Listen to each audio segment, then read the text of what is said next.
silakan duduk deh. Oke, sebelum kita lanjut, boleh kita perkenalan dulu. Boleh, Kak. Perkenalkan, nama saya Amalia Mauludi Hayana. Biasa dipanggil Amel atau Amel. Kalau ada siapa namanya? Saya Tika, Kak. Ketika sekarang sekolah di mana? Di sini, Kak. Detika kelas berapa?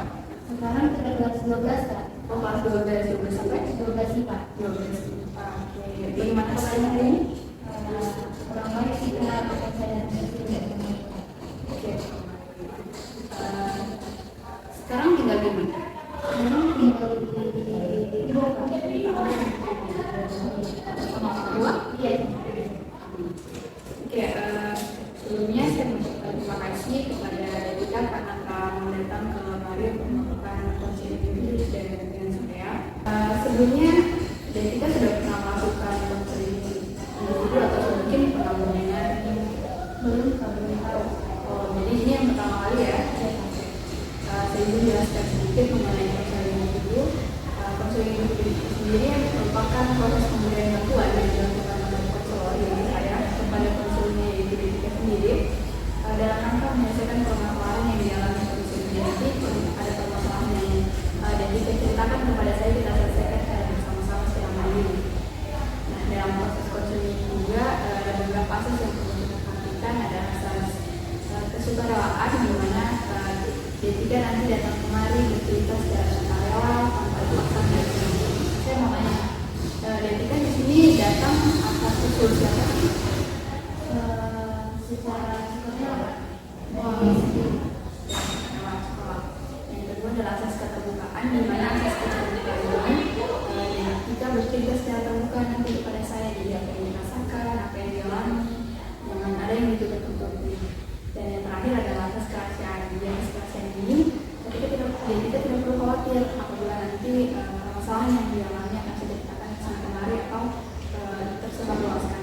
Itu tidak akan terjadi. Saya akan menjaga kerahasiaannya. Dan yang terakhir tujuan dari proses konseling ini yaitu yang tadi saya sampaikan, membantu menyelesaikan permasalahan Detika secara mandiri. Dari pengertian yang saya sampaikan dan beberapa asas tadi, apakah dapat dimengerti? Iya, Kak. Oke, sekolah kalau gitu. Sebelumnya saya persilakan dulu untuk Detika atur posisi duduknya senyaman mungkin, relakskan dirinya. Kita kesepakatan waktu kalau kita gunakan sekitar 40 sampai 65 menit, boleh? Boleh, Kak. Oke, terima kasih. Sudah nyaman? Sudah, Kak. Oke, apakah sudah bisa kita mulai bercerita? Saya persilakan kepada Detika untuk menceritakan permasalahan. Jadi permasalahan seperti apa sih yang sampai membuat Detika tidak terima? Masalah saat ini, Kak, lebih rasa cemas dalam diri saya, Kak. Oh, rasa cemas. Rasa cemas karena apa, Bu? Rasa cemas kalau berbicara, Kak, seperti presentasi di depan, saya cemas untuk berbicara. Berarti cemas ketika mau presentasikan tugas ya? Bisa diceritakan mungkin satu cerita yang disampaikan ke saya pada saat seperti apa atau tugas apa begitu yang pernah dibebankan kepada Detika pada saat mempresentasikan tugas? Minggu kemarin saya berikan sebenarnya tugas kelompok, tapi tugas presentasinya itu mempresentasikan di depan itu saya. Nah, tugas itu tugas mata pelajaran bahasa Indonesia. Di situ mempresentasikan tentang ciri-ciri puisi, kemudian hal-hal yang berkaitan dengan puisi. Nah, di situ saya langsung gugup, Pak. Saya langsung cemas. Saya tahu apa yang mau saya bilang, apa yang mau saya bicarakan di dalam presentasi. Perasaan ini sudah berapa lama? Kurang lebih semenjak saya masuk SMA. Sudah dari masuk SMA. Dari masuk SMA itu memang dari kelas 1 itu tugasnya ada tugas presentasi atau nanti di kelas 12 ini baru ada tugas presentasi? Ada sih, tapi tidak sering. Kalau tugas 12 ini sudah lebih sering. Saya boleh tahu apa sih penyebab rasa cemas yang muncul dari diri Detika itu sendiri? Penyebabnya, Kak, saya kurang persiapan baik dalam hal presentasi dan juga latihan sendiri. Kemudian saya juga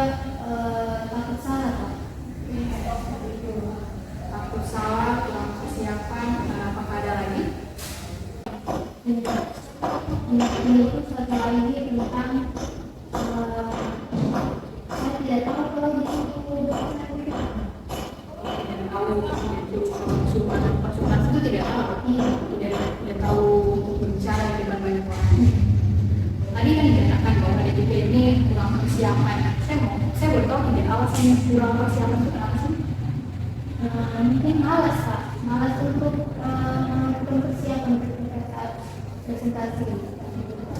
Hanya malas saja atau ada kegiatan lain yang dilakukan? Kegiatannya itu mungkin saya kebanyakan nonton, lagi sekarang sudah zamannya media sosial, jadi saya kayak lebih fokus ke situ daripada belajar.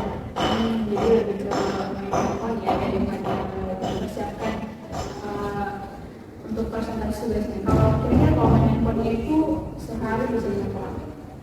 Bisa sih mungkin seharian, tetapi kadang biasa kalau selepas itu nanti tidur terus makan seperti itu. Nah, lebihnya dari itu saya tidak main.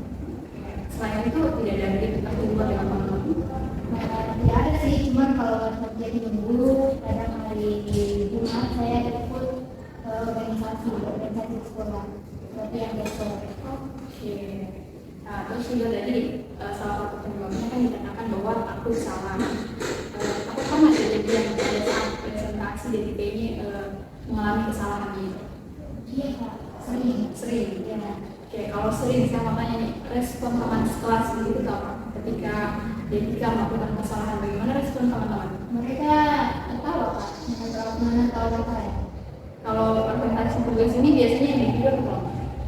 Pada individu, pada kelompok. Oke, kalau kelompok nih, kalau pas ada saat salah, bagaimana respon teman sekelompoknya?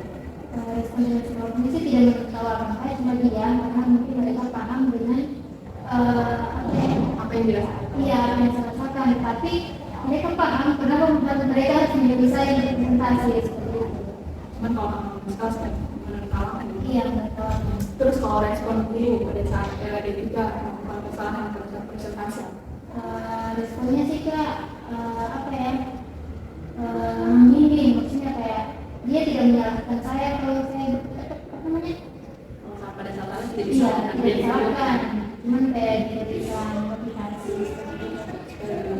Kadang guru saya menegur teman-teman saya yang justru guru saya itu menegur teman-teman yang ketawa itu. Tadi ada ditertawakan, apa yang Kak DTK rasakan gitu, apa yang dirasa pada saat teman-teman yang lain menertawakan? Malu sih Kak, malu terus kayak iya malu karena saya kayak merasa tidak bisa dan merasa bodoh ketika diketawakan. Apakah itu menjadi satu alasan sampai DTK sudah mencap atau memponis diri sendiri bahwa saya tidak bisa bicara depan saya tidak bisa? Ya Kak, itu salah satu penyebab utama yang membuat saya cemas ketika ada saat ini. Jadi setelah bicara soal penyebab yang DTK rasakan, sekarang saya mau tanya dampak yang DTK rasakan karena apa namanya sulit atau merasakan cemas ketika presentasi tersebut itu apa? Kalau dapat dampak yang saya rasakan ketika cemas berbicara ketika presentasi itu kan biasanya biasanya sih sering saya merasa gemetar, gugup dan berdebar seperti itu. Kemudian apabila terjadi hal itu kan presentasi saya jadi tidak sempurna, jadi tidak optimal, sehingga nilai saya pada saat presentasi atau nilai pada mata pelajaran itu tidak tinggi atau cuma rendah. Tadi kan ada dikatakan bahwa dapat nilai yang rendah. Saya mau tahu respon orang tua itu bagaimana sih pada saat itu? Apakah orang tua DTK ini tahu kalau DTK juga sering mengalami kecemasan pada saat berbicara dengan kelas? Kalau tahu, saya rasa tidak Kak, tapi kalau melihat hasil nilai saya, mereka itu makan sama saya karena mereka tidak tahu apa penyebabnya sehingga nilai saya rendah. Apakah DTK pernah bercerita ke orang tua tentang apa yang dirasakan pada saat presentasi dengan kelas? Tidak pernah. Tidak pernah, berarti yang mengetahui permasalahan ini siapa sama sih? Apa ada teman-teman tapi kepercayaan PD asli PD sendiri? Kalau yang tahu itu sih kan cuma guru, kemudian teman-teman di kelas dan ada teman dekat saya 2 orang. Itu sendiri memilih tidak menceritakan apa ya Kak, takut Kak. takut.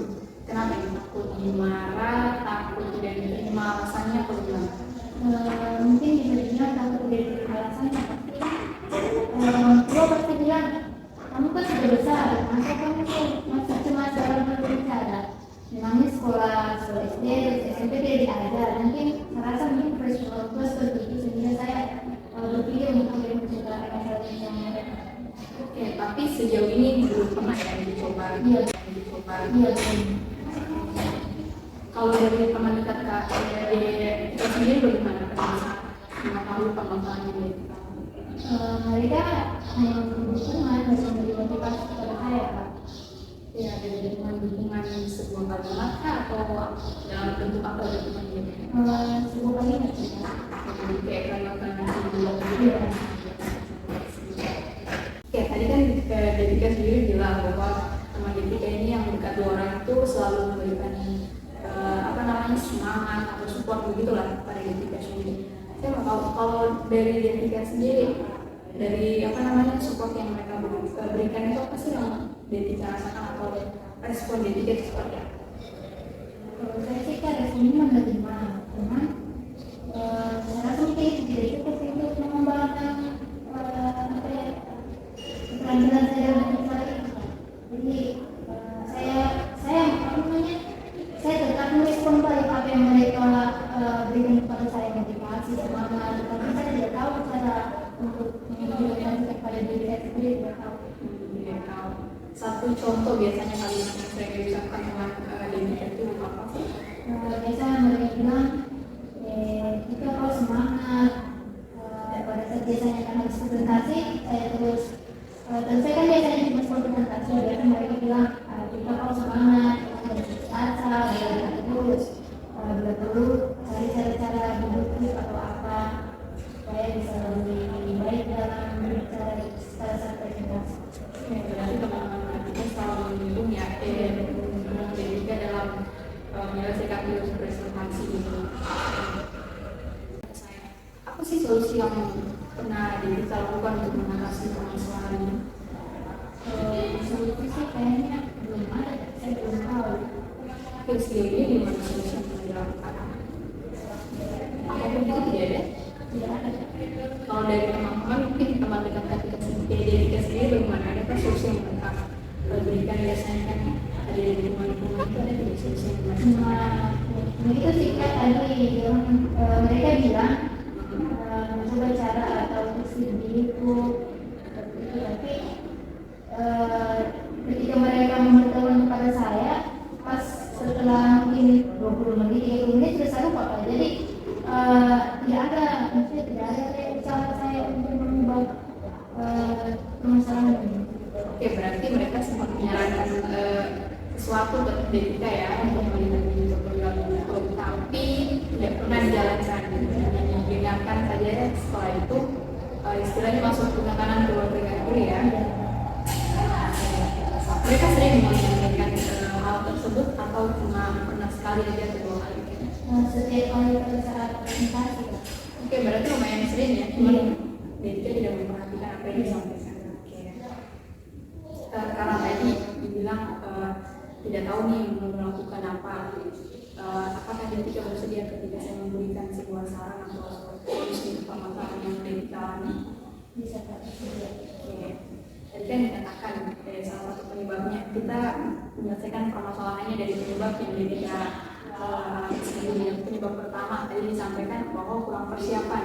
Nah sekarang saya tanya, kalau kurang persiapan apa sih yang harus dilakukan supaya pada saat presentasi itu bagus? Mungkin latihan kecil. Oke, berarti harus ada persiapan kan? Kan tadi dikatakan kurang, maka diperlukan persiapan. Seperti yang dikatakan tadi bahwa melakukan latihan-latihan kecil. Oke. Yang kedua tadi salah satu penyebabnya takut salah. Rasa takut salah yang Detika alami itu lumayan besar atau kecil? Sangat besar. Oh, sangat besar takut salah karena ada dukungan dari teman-teman juga yang sering menertawakan tambah memperbesar rasa takut yang dialami. Iya. Oke, Sekarang saya mau tanya, mau bertahan dengan rasa takut tersebut atau mengubahnya nih? Mengubahnya Pak. Mau mengubah kan, karena mau menyelesaikan permasalahan ini kita harus berani mengambil sesuatu keputusan. Iya. Berarti ketika mau mengubah dari rasa takut tadi, berarti belajar untuk tidak takut salah. Ini aku mindset dan pikirannya lebih diperbarui lagi. Yang fokus ke salahnya saja, bahwa kan kita ketika sekarang kelas 2 SMA nih, sudah mau lulus. Berarti dalam proses belajar, kesalahan adalah hal yang wajar dan tidak wajar kalau dia tidak mau pernah belajar dari kesalahan. Oke? Yang ketiga tadi sudah mencatat bahwa kita sendiri saya tidak bisa takut atau saya tidak bisa tampil depan memberikan depannya. Nah itu juga perlu diubah dan perlu dihilangkan, bahwa pikiran-pikiran tersebut harus kita jauhkan, kita singkirkan, bahwa saya bisa kok tampil depan umum, saya bisa kok jauh lebih baik dari teman-teman saya. Motivasi diri dia sendiri, motivasi diri sendiri, pola pikirnya diubah menjadi yang lebih positif. Tidak perlu dengarkan omongan-omongan dari teman-teman yang tidak membangun. Kan tadi yang disampaikan bahwa gurunya selalu memberi motivasi, teman dekat juga selalu memberi dukungan. Nah itulah yang pasti harus dengarkan. Jangan dengarkan teman-teman yang menertawakan dialektika pada saat presentasi tadi. Bisa dipahami? Oke, masih ada yang ingin ditanyakan? Sudah tidak ada. Bagaimana perasaan Dinika pada saat setelah melakukan Perasaan saya cukup lega karena saya bisa menceritakan permasalahan yang saya alami, dan saya juga senang karena kakak mau menjelaskan semua permasalahan yang saya ceritakan ini. Oke, saya juga senang karena bisa membantu menyelesaikan permasalahan Dinika, dan saya juga ucapkan terima kasih lagi kepada Dinika karena telah memberi saya sebagai seorang konselor dalam penyelesaian permasalahan ini. Oke, karena waktu kita juga sudah habis,